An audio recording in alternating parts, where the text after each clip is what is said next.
I guess technically still good morning, good afternoon. Harry Daniels, on behalf of the Dallas family, along with me, Roderick Van Daniel, and also attorneys that's also on this case that's not here, Attorney Ben Crump, John Burris, and Lee Merritt. Let me start by saying this. You can see Ms. Dallas over there seated. This is one of the worst videos of a police killing that I have ever witnessed. And I put it right up there with the George Floyd, other cases across the nation. I'm gonna tell you a story, and I promise you this story is absolutely 100% true. We're not gonna sugarcoat it, we're gonna tell you what we saw. On the night of the incident, and if I have any issues, we got other people who saw the video, they can fill in the gaps. Roderick, he saw the video as well. On the night of the incident, two officers, and I'll tell you this, we know their names. We should be getting an investigation filed next week, and at that point the names will be released, but we actually know their names through watching the video and the statements on the cameras, so we know exactly who they are. The night of the incident, officers pull up. It's a location, a trailer down the street that had made a 911 call about a potential burglary. Well, we learned that was not a burglary. At best, it was a trespass. At best. Officers, they didn't even go to the place where the 911 call was made. I'm sure y'all heard this from other individuals. They stopped, and the first two individuals they saw was outside talking to one another, not even involved in anything down the street.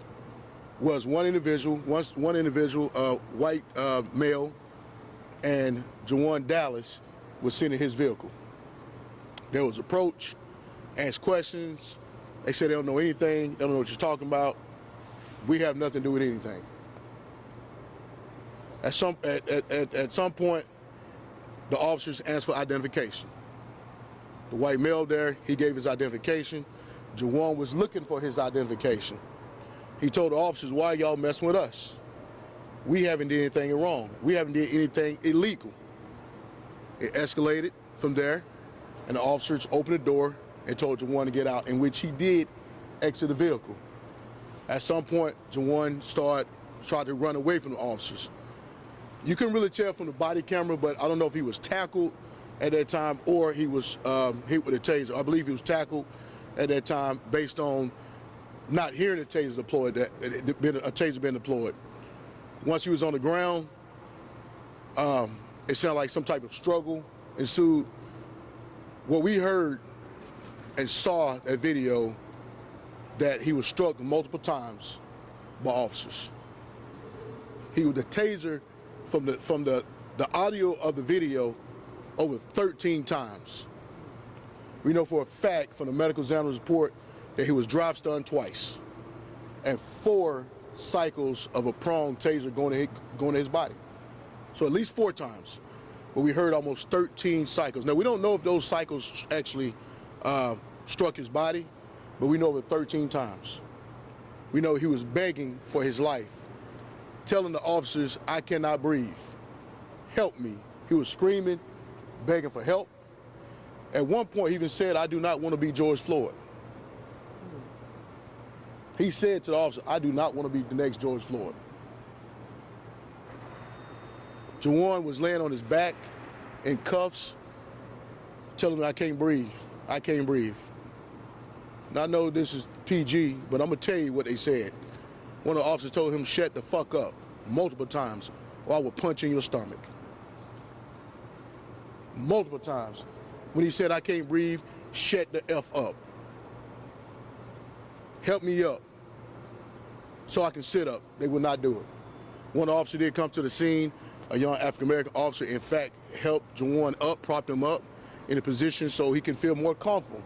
At that time, he was in handcuffs.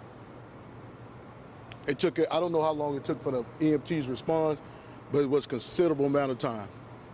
Once Jawan was picked up, taken to the vehicle, one of the squad cars placed in the back of the squad car, he's still complaining, I can't breathe.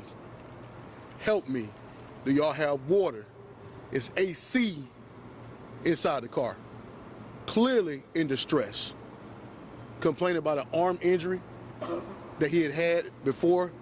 I think he broke my arm, and so on. EMTs eventually responded. Very unprofessional. Very unprofessional. It doesn't matter if a person is a suspect. You got a job, you take an oath. You take an oath. Very very disrespectful, and very unprofessional. Eventually, he was a monitor placed on him, a pulse indicator, and he fainted, lost consciousness. At that time, they realized, at that moment, that something is really wrong, or at least they took actions. He was pulled out the car, multiple chest compressions was given to him. He never regained consciousness. Based on the video, from what we saw, he died right there on scene. So I know it's important to give y'all the narrative of what was on that video. And there may be some parts that I miss.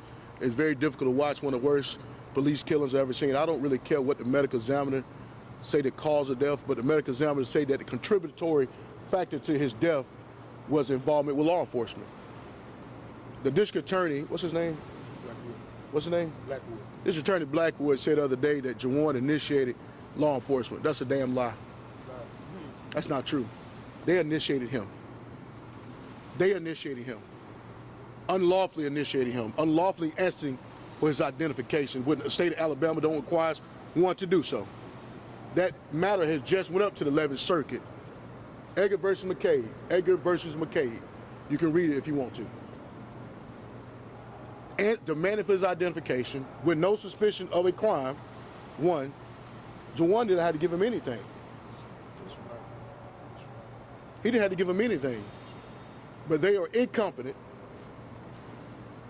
police officers. And the reason why Jawan Dallas is dead today is because of them. It doesn't matter what a autopsy report or a potential having drugs in the system. It's almost like this, Roger. If you walk on a tightrope and I shake the damn rope and you fall, you're responsible for the death. Make no mistake about it. We're absolutely going to bring a civil lawsuit. We was told the Department of Justice is still investigating this matter. To what extent, we don't know. That lawsuit is forthcoming. I don't know if it'll be done before the end of the year. But let me just reiterate with y'all. And I know videos are not public record in the state of Alabama. Unfortunately, there's no transparency when it comes to law enforcement here in this state. If you ever see it, you'll never forget it. If you ever see it, you'll never forget it. It is one of the worst videos that I myself, a civil rights attorney, I know Roger Van Daniel, that we have ever seen. And I've seen a lot of police deaths, a lot of killings.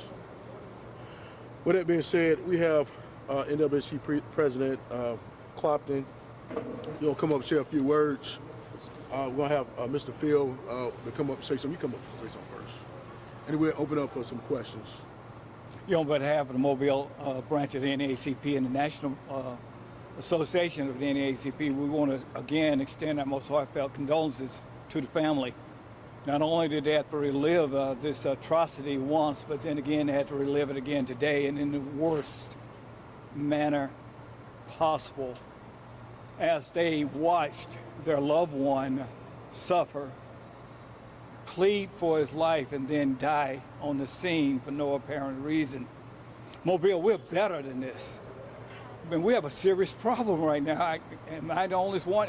It's the NAACP on a national level, the state level, local level are the only ones that notice that we have 4 deaths here of African-American men by our police department. 2 pre-done raids where they've killed the wrong person.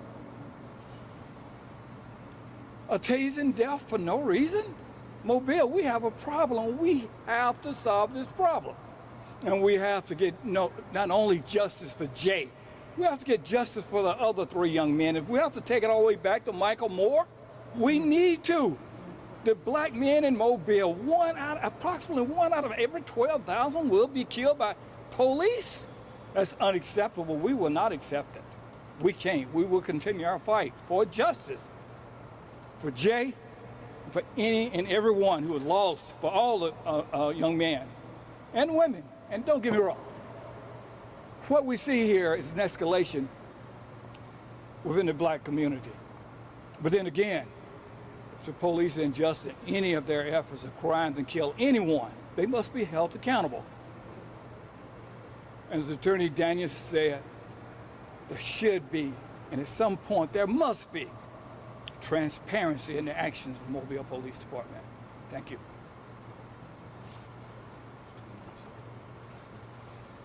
Hello, my name is Phil Williams, and I'm Jawan dad. This is one of the worst days of my life. I seen my son actually die, suffer, plead for his life. His mom is distraught. Not just today, ever since July the 2nd, we got the news of our son being murdered. Mobile Police Department, you straight murdered my son. You had no just for it. You wasn't there to serve him or to protect him. You was there to destroy him because you killed him. The lie was he died at the hospital. No, my son died in the back of the police car, which was 222, if I'm not mistaken. 222, if I'm not mistaken.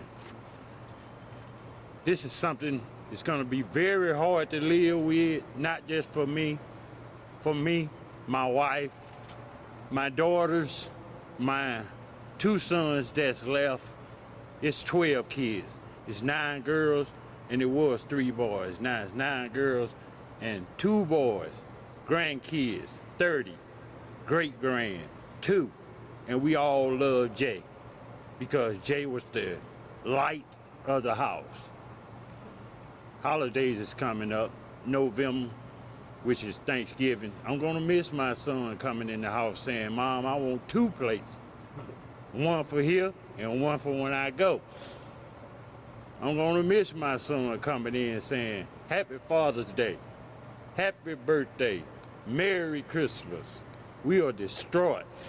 We've been fighting for months for a video that we should have seen the next day, as well as the other family. We're not gonna let you all make us your scapegoats, because we're gonna stay in your face. We're gonna get justice for Jay. We going all in for Jay, because we know Jay will go all in for us. I'm speaking for me, my family, and all of those that know Jay and love Jay. Jay didn't deserve to die like that. They say that God gives life and he takes life. God didn't kill Jay. Mobile killed Jay. Police department, straight murder. You tell me that it was you tell me on the autopsy that it was accidental? How you accidentally kill somebody? You ain't hunting and a man 100, 200 yards away from you and you accidentally shoot him? No. You held him there. You pound on him. You dry stunned him. You stunned him 13 to 15 times. Come on, all of these vultures. Yeah, of course he had a heart attack because you all caused and triggered a heart attack. Yeah, he had bleeding on the brain because you all beat him upside his head. Justice for Jay. Justice for Jay. Say no more. We seen the video. All right, so let me say this before we go to Q&A. We had some witnesses who was there. It was some discrepancy on what the witnesses said before. Didn't say. You can hear the witness on the video actually say that they was telling them to stop tasing him. You had to tase him like that. That's heard on the video. So that will clear that issue of those witnesses who came forth that said this was wrong. You can hear him on the video, the night of the incident, talking to law enforcement, what we said. And I can tell you this, we was told early on what happened through eyewitness account. It was 100 times worse. It was 100 times worse. This, I can see why the city of Mobile don't want to release this video. It'd be very bad. I can see why they don't want to release it. With that being said, identify yourself, your agency. I know most of y'all already, and we can answer a few questions.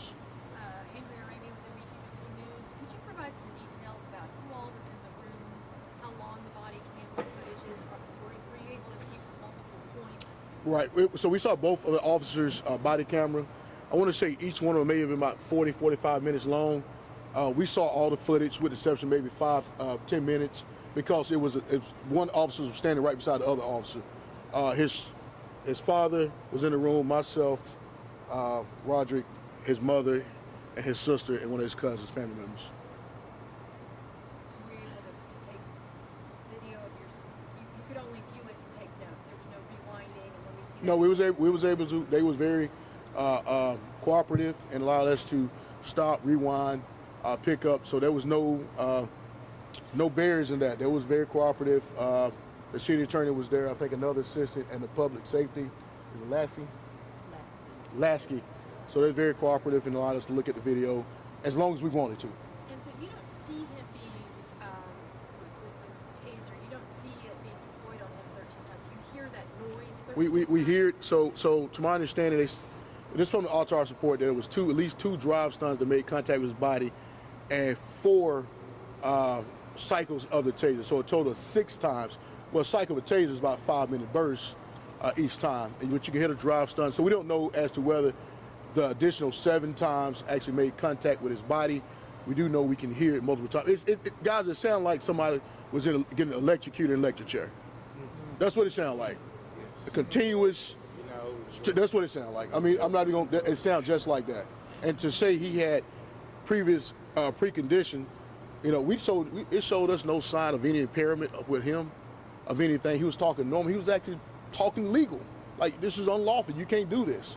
There was no signs of any intoxication or any impairment. I understand what was being said. Just because something's in your system doesn't mean at the time you are high. If you smoke weed or marijuana this morning, don't mean you high at night. So when you look at this video and see it, he was coherent. He was, for the most part, cooperative.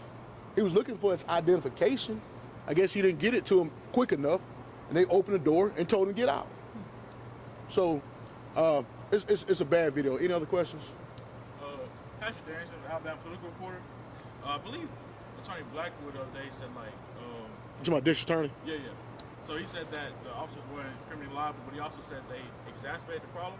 Is that not a contradiction in your eyes? Well, criminal liable. So obviously this was presented to a grand jury, and the grand jury is lay people like yourselves that don't really have any.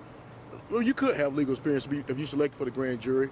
And to my understanding, you had witnesses come in. Well, if the autopsy or the medical examiner comes in and saying the cause of death is for some type of ingestion or some type of drug, and kind of discount the police interaction, it is very hard to come back with some type of criminal liability. But let's be clear. And what's your name again? Patrick. If you innocent and I engage you and I contribute to your death, if you're innocent, I am responsible for your death. It doesn't matter in any form or fashion. If I contribute to you and it was unlawful for me to engage you, that's the law. That's criminal negligence homicide, involuntary manslaughter, voluntary manslaughter, reckless conduct. I mean, at minimum, they were reckless in their treatment, Jawan. Reckless, unprofessional, disrespectful, absolutely inhumane act and lack of care for an individual who's on the ground and saying, I can't breathe, I'm dying. And when they realized that he was actually telling the truth, he was dying, then all crap hit the fan. Okay, we messed up. Then you get scared. But you had an opportunity to get rescued there, to set him up, to let him breathe, to give him some water. They didn't do that. And did the officers ever give a reason for why they were stopping? But they give a reason. They went to the call, and they saw the first people they saw. They saw a black man in the car, and they saw another gentleman. They approached him, and they didn't even never go to the place where the actual initial call was there. There was no really indication to believe that these people were the one who was involved in any type of burglary or a trespass. And let me be clear, it was never a burglary. A trespass at best, which is a very minimum Class C misdemeanor in the state of Alabama. It definitely don't want a person being beaten, tased 13 or how many times it happened to be killed. Go ahead. I'm Dacian Smith with Fox 10. Can't hear you. I'm Dacian Smith with Fox 10. Okay. I know they approached him because he was one of the people out there. Were you given any reason why he was searching for his ID? Why they just opened the car and told him to get out? Well, I don't really. You got to ask them that question. But obviously, I mean, they was having a conversation and they kept saying about a burglary, and they kept telling him, hey, we're not involved in a burglary. So while he's looking for his ID, they question him at the same time. So his attention is being drawn back to them, you know, and try like, hey, y'all, you got the wrong people. And they in fact had the wrong people. The people who committed whatever act, they had got away. And they never caught them, right? Never caught them. So let me be very clear. Jawan Dallas was innocent. You got innocent blood on the city of Mobile here. Innocent. He was not involved with anything. So let alone their grabbing him, beating him, tasing, he was innocent. Just like you and I standing here. He was just in the wrong place at the wrong time. And the wrong, untrained, reckless ass officers responded to the scene that ended up killing him.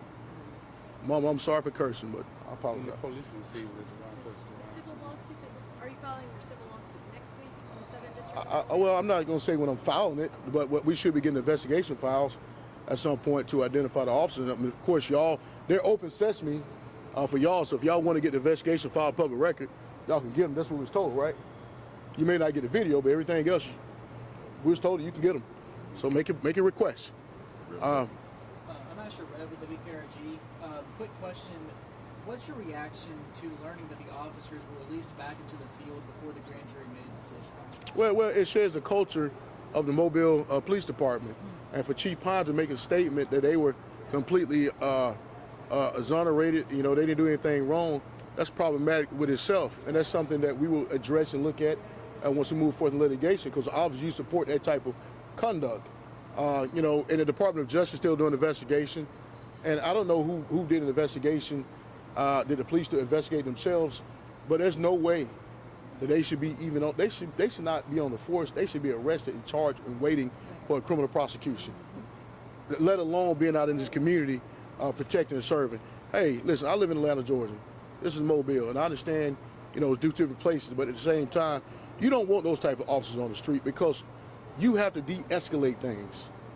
You have to understand policing, and you're dealing with somebody who's in duress, all right, who, no matter what they've done before, you got to go from making an arrest to be a concerned officer to preserve life. And to tell somebody, I'm begging you, I can't breathe, I don't want to be the next George Floyd, I don't want to be like George Floyd, and you tell them, if you don't shut the F up, I'm going to punch you in your stomach, that's a dish within itself. And at minimum, Chief Pine, you should have fired him for that. That's right. Any other questions? How you doing, John? So he voted to name George Floyd. Was there any reaction from the officers? Shut the F up. Yeah. Follow-up question as well. I'm just saying that's a response. That's what he said. He said, I don't want to be George Floyd. You got to think about that. If he's, and that's his mindset at that time. Everybody know what happened to George Floyd. He's thinking that they are killing me. I don't want to die. George Floyd was killed by Derek Chauvin. 8 minutes, 46 seconds. Jay has the knowledge and awareness that they killing me right now. And he didn't want to be the next George Floyd. Unfortunately, Jay, you became the next George Floyd because of them. During this whole process, very limited information came out, largely because of concerns over violating the Grand Jury Secrecy Act in the state. I don't know if you had a chance to review the act and some of the things that were not allowed to be said during city council meetings and elsewhere. It's been 4.5 months. I want to see what your assessment was. You know, this grand jury thing, to me, it's punting something off to a group of folk that probably was given so much information and being able to decipher. Now, I would tell you this, is that a grand jury if the district attorney wants to seek an indictment, they can indict Jesus Christ if they wanted to. But when they don't want to indict, they punt it and say, we just give it to them. This wasn't a grand jury as to determine as whether they committed a crime. This was a defense was made to the grand jury as to why you should not bring a charge. Now, we may not never see the transcript, but when his mom asked me, do you think they're going to bring a charge? No, they're not. And for a state medical examiner, and I give credit to the state medical examiner, at minimum, they put that was contributed to law enforcement interaction, the cause of death. Well, the question is now, if the law enforcement interaction was unlawful and contributed to the death, you have an unlawful killing. That's against the law. So, did I answer your question? I'm sorry. Okay. I just had one more quick question. Did the officers have any conversations after? Oh boy, oh they sure did. What did they say? Well, all of them seem like regret, like they messed up. Oh, they matter of fact, that's a great question, because one of the sergeants told him, hey, you done elevated to the big league. You done killed somebody with a taser. It's litigation gonna start now. So they didn't turn the cameras off, and I think so. They had a lot of conversation and communication after the fact about what happened. A lot of conversation. And one quick question, because we've heard like claims about transparency, but if you send it to a grand jury, is that not? Are grand juries transparent? Well, it's a secret. If we didn't ever know what was submitted to the grand jury. You know, we say 4 witnesses were submitted to a grand jury. We don't know who the witnesses are. We don't know if they got a chance to look at the video, an entire video. We don't know if they got a chance to listen to what was said after the fact. We don't know what law was presented. As such, I think the DA said something about a law of causation. When causation, to me, that's not the grand jury really determination. The question is if enough facts here to put you before a court, before a jury. That's all it is. The grand jury say is enough evidence here to suggest that you should be charged and stand before 12 members of a jury to determine your guilt or innocence. That's not. But when you put it on the grand jury and you get one-sided, that's not fair. Because it was one-sided. Because the one-sided was all pushing towards not to indict. And if y'all ever see the video, you know I don't want to be a broken record. You will see. Any other questions? The video you said is 45 minutes long. I don't know exactly how long it is. It's pretty long. Both cameras. At one point, one officer, his cameras fall off, then he places it back on. But you can hear the interaction on that camera. How long is their interaction? How long is their struggle? The interaction before, maybe about 7 minutes discussion. The struggle or the unlawful use of force happens when Jawan gets out the vehicle and he's like he's maybe trying to run away. So how long is the physical struggle going on for? Maybe about 2 minutes, maybe longer. It's enough to have 13. It's a while, and one of the officers acknowledges that he hurt his hand by punching him. So they talk about that. So for those witnesses who said they were struck, I mean they struck him and they tased him, and he was begging for help. So within like the first 10 minutes, all of the interaction between the police and Jawan is taking place, and the rest of the video is like the emergency. Jawan, no, not a portion of it. The remainder of the video is him struggling, telling him I can't breathe, help me, I can't breathe, clearly in distress. Could y'all set me up, shut the F up, I'm gonna tase you again. Then eventually he was placed in a squad car and the EMTs responded. 2 young female EMTs responded. They seemed like they wasn't concerned about Jawan until he completely lost consciousness and everybody like, oh crap. That should never happen. So for like 30 minutes of the video, it's just that. Yeah, then the rest of the video is just them talking. And I think at some point he was transported and they was talking among themselves. I can barely hear you back there. The police narrative was that when they confronted Jawan in the car, they said he was shifting suspiciously, which is what drew their attention, and then he told them he was looking for his identification. So he's telling them. So it's not shifting suspiciously. They didn't have. But they can carry. I've seen the video now. So my question is, what they say happened is that he then left, running away, and then he started punching him, trying to grab the taser, anything like that? No, it did not happen. They told him get out the car. He got out the car. When he got to the backside of the car, he tried to go. He tried to run. They tackled him, and at that point, that's when the physical contact engagement took place. But before you get there, it was unlawful for you to ask for his identification to get him out the car. He's telling him we didn't do anything wrong. I mean, why are you harassing us? So, to your question, he did not initiate anything with them. They initiated with him. he's begging for help. He's not trying to grab the taser. We can't see that. But he's not in a position that, based on the video we saw, his position, he's begging, he's screaming for help. He's literally screaming for help. And the portions on the video, body camera that you can see, he's not grabbing anything. They tell him roll over as such. He's begging for help, I can't breathe. And his response of not rolling over is tasing him again. That was their response. It's tasing. You ain't rolling over, tase him. If you, matter of fact, if you don't roll, and one thing I failed to miss, I failed to tell you, he was on his back. One officer responded and told him flip him over on his stomach. When he flipped him over his stomach, that's when he really said, I can no longer breathe. I can't breathe. I can't breathe. I got asthma. I can't breathe.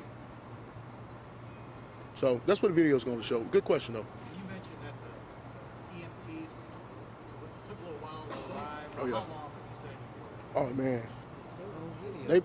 They once he was on the ground saying he couldn't breathe, you know, he was struggling. One of the officers that engaged him said, we got an ambulance on the way. I can't remember exactly. He may have his notes, but it took at least 20 minutes for them to get there. And once they got there, they didn't do anything. It seemed like the police was controlling the medics as to whether he need Narcan. That's for somebody who's on, you know, have taken overdose. And the EMT's like, no, there's no Narcan needed here. And eventually, and actually one of the officers who engaged him, he did provide chest compressions for a considerable amount of time, but it was too late. There was no heart rhythm, anything. It was basically flatline. When will you get the video? I get it when I file a lawsuit and get federal subpoena power. I get the video. I don't know if you guys ever actually have it, but that's the law in Alabama, that videos are not considered public records in the state of Alabama. Will you release it when you get it? Well, that's subject to the court's orders. Usually when we have get videos through discovery, it's usually a court order that it cannot be released to the public. So it's a possibility you guys will never see it. Unless we go to trial and y'all see it in open court. Not next week, the Mobile City Council is going to be taking up an ordinance to address body cam footage and how the police department should. And what would be your message to the City Council, hey, policymaker, review immediately what you should do as a result of the press conference? Well, obviously, one thing you should also have transparency. You guys pay taxpayer dollars. Taxpayers, these are public servants who work for you. You should be aware who is on the streets and hold those accountable, either civilians or police officers accountable when they break the law. And transparency is one of them. I think that when you have transparency, then you don't have speculation that the police department is not doing their job or they're trying to cover up, they're trying to whitewash. You know, if I show Patrick the video and he can make his own decision as to whether it was justified or wasn't justified. You won't have me standing up here giving you a narrative of what I believe happened. So that goes a long way because now, you know, the narrative I'm giving is different from they're giving. So at the end of the day, who do you believe? Who do you believe? Who's telling the truth? You know one thing that will clear that up? Show the damn tape. Show the video. Show the video. Show the video, and that's something they should definitely consider because it gives more credibility and transparency, accountability for police officers, and it makes the community safer. If you know people are going to see the video, if you do something, and you tell somebody, shut the F up, I'm going to punch in your stomach, then you would definitely not want that person on your force. And you get somebody that's carrying concern. We get law enforcement to have a tough job. I used to work in law enforcement myself. We understand that. But this incident, it was a complete escalation, unlawful, that led to the death of Jawan Dallas. I can say it to kingdom come. That's what happened. Any other questions?